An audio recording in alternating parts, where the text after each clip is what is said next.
Anda, karena menurut sebagian orang yang Anda lakukan ini hanya mencari sensasi, bahkan dagelan. Tapi saya percaya setiap orang punya hak untuk mengajukan diri menjadi pejabat publik asal punya kapasitas. Dan itulah yang akan kita diskusikan saat ini. Yeah. Halo Sobat Fakta Bang Pin, ketemu lagi dengan Bang Pin yang terus mengabarkan fakta viral seputar selebritas tanah air yang terus saja bikin berita. Dan dengan berita mereka tetap eksis di ranah media. Farhad Abbas memang senang bikin sensasi nampaknya. Hal itu seperti yang dikatakan oleh Najwa Shihab. Apakah ini cuma dagelan? Dan terbukti saat ini Farhad Abbas bikin dagelan baru, memanfaatkan dagelan yang sudah ada, yaitu dagelan Dodi Sudrajat melawan Haji Faisal. Disebut dagelan karena memang tidak imbang sama sekali dan dia dipaksa untuk banding karena kita tahu Farhad butuh popularitas. Dengan mendirikan partai pandai dan ingin jadi presiden, namanya butuh untuk selalu disuarakan di media sosial, selalu mendapat tempat, sehingga Farhad pun akhirnya memanfaatkan Dodi Sudrajat untuk kepentingan politiknya. Namun netizen pun tidak tinggal diam. Banyak jejak digital Farhad Abbas yang akhirnya diungkap, termasuk saat dicecar habis oleh Najwa Shihab dan Farhad yang mengaku mengusung partai pandai ini nampak jadi tidak pandai. Kalau bahasa Jawa, goblok dadak di depan Najwa Shihab. Nah, bagaimana ceritanya, bagaimana beritanya? Yuk kita simak saja kupas tipis-tipis fakta Bang Pin kali ini. Like, subscribe, and komennya ditunggu, dan jangan lupa selalu ada doa dalam setiap lentikan jarimu. Bisa Anda sebutkan satu? Saya lupa namanya, tapi ada beberapa prestasi. Oh, banyak. Maksudnya satu saja? Saya lupa, saya nggak sebutin namanya, tapi sudah saya ketahui bahwa memang kita sampai usia 22 gitu. Saya agak sulit bisa memahami nalar argumen Anda tadi ya, karena ketika saya tanya pun tampaknya jawabannya tidak begitu jelas. Nah, di depan Najwa Shihab saja yang bukan seorang hakim atau pengacara, Farhad tidak berkutik untuk menjawab dengan cecaran-cecaran dari Najwa Shihab, apalagi nanti di depan hakim. Sedangkan yang dibela juga argumennya juga tidak kuat.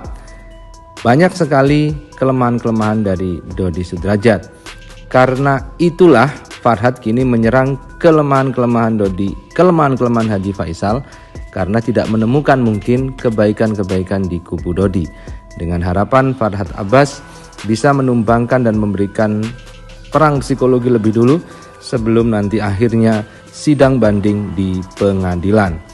Namun nampaknya kali ini Faisal juga tidak gentar dan membalas serangan-serangan tersebut.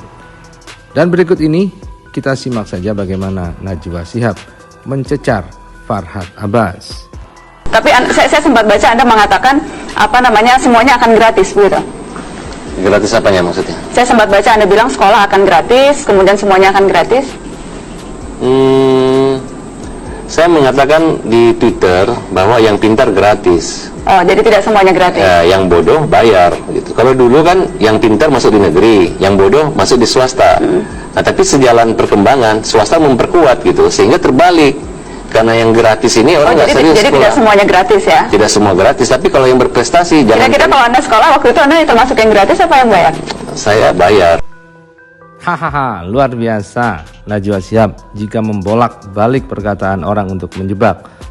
Kira-kira kalau Anda waktu itu masuk yang gratis atau yang bayar? Artinya kalau dikasarkan, Najwa bertanya, Anda ini termasuk yang pandai atau yang bodoh? Karena menurut Farhad Abbas, yang gratis itu yang pandai, yang bodoh tidak boleh gratis. Kemudian dibalik oleh Najwa Shihab, Anda waktu sekolah dulu nggak ngerasa ya? Apakah masuk yang pandai atau yang bodoh? Jadi para pemimpin harus merasakan juga bagaimana dia menjadi yang dipimpin.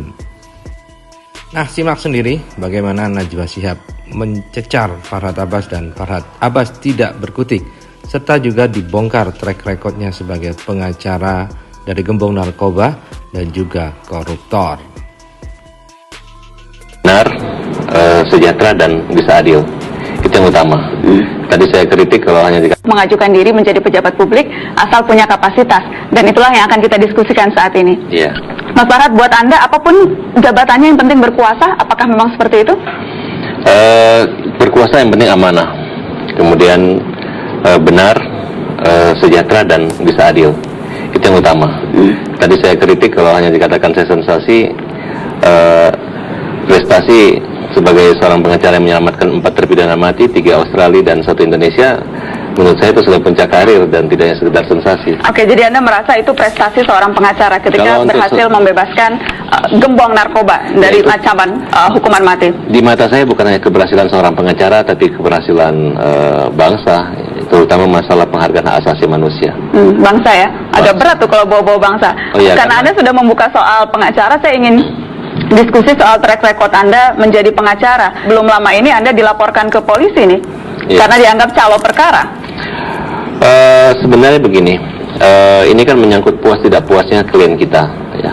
Supaya jelas, saya ceritakan dulu ke pemirsa, Anda dilaporkan oleh terpidana narkoba juga karena dianggap menipu. Anda menjanjikan kalau dia bayar 5 miliar, Anda bisa mendapatkan keringanan hukuman untuk klien ini. Sebenarnya cerita tidak seperti itu, ya. Itu yang dilaporan polisi, Mas Farhan? Ya, itu nggak ada masalah, karena laporan itu sudah dicabut sama mereka dan sudah diluruskan kembali, ya. Saya sebagai pengacara oleh Undang-Undang 18, Undang-Undang Advokat, ya kita berhak mendapat jasa pengacara, satu. Kemudian kita ada kontrak pengacara. Itu kan profesi yang memang diatur oleh undang-undang. Nah, kalau misalnya seorang pengacara datang bahwa bisa memperjuangkan, ya kita jawab itu bisa.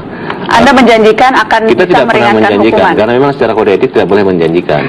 Nah, kemudian masalah kalah menang itu ada yang puas dan tidak puas. Jadi memang uang 5 miliar ini untuk apa?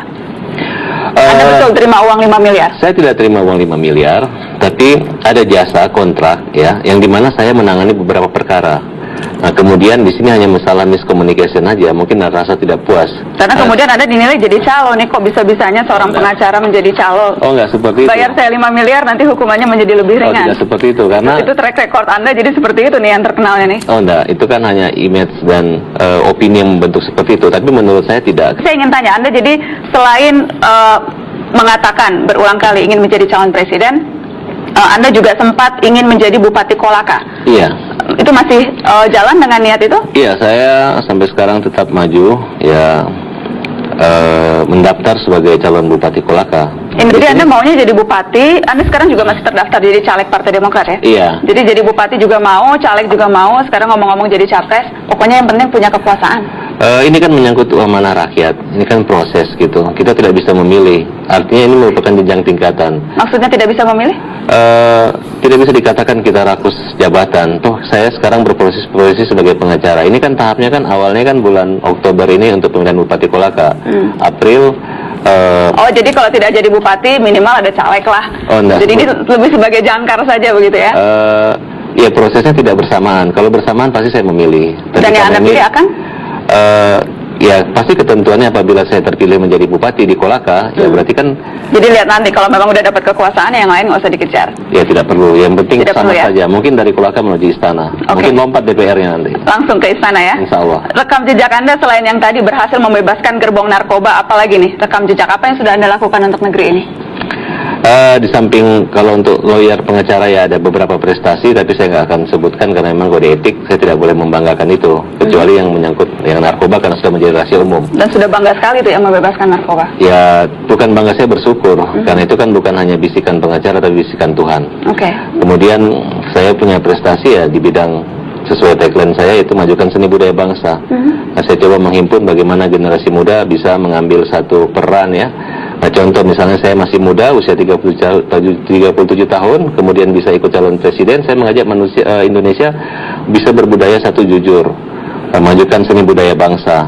Nah, kemudian kita tidak perlu ya seperti Anda katakan bahwa rakus kekuasaan. Kekuasaan itu nomor 2, yang penting pemuda Indonesia memiliki jiwa kepribadian pemikiran seorang presiden. Saya masih bingung, jadi prestasinya apa nih? Apa yang sudah dilakukan nih? Dalam bidang apa? Dalam bidang apapun? Ya kalau sekarang saya kan memiliki beberapa LSM, saya sebagai ketuanya. Kemudian ya terutama di bidang anti maksiat dan korupsi. Nah, jadi mungkin prestasi dalam pembebasan koruptor saya tidak punya, tapi kalau narkoba saya punya. Nah, Menurut kemudian, Anda membebaskan koruptor pun itu suatu prestasi ya? kalau bagi pengacara merupakan satu tanggung jawab, itu merupakan satu tanggung jawab daripada profesi. Berarti itu ya yang Anda sudah lakukan di negeri ini menjadi pengacara gembong-gembong narkoba. Oke, kalau pengalaman politiknya? Pengalaman politik dulu saya maju di Partai Karya Peduli Bangsa. Saya ikut caleg ya karena partainya tidak berkembang ya. Kemudian saya pindah di Partai PDIP Perjuangan. Saya sempat duduk di pengurus pada masa periode sekarang ini 2009 ya. 3 tahun di sana. Kemudian saya sekarang sebagai kader dari Partai Demokrat ya. Kemudian oleh Jadi sudah tiga partai. Kemudian partai ini Kutu loncat juga dong.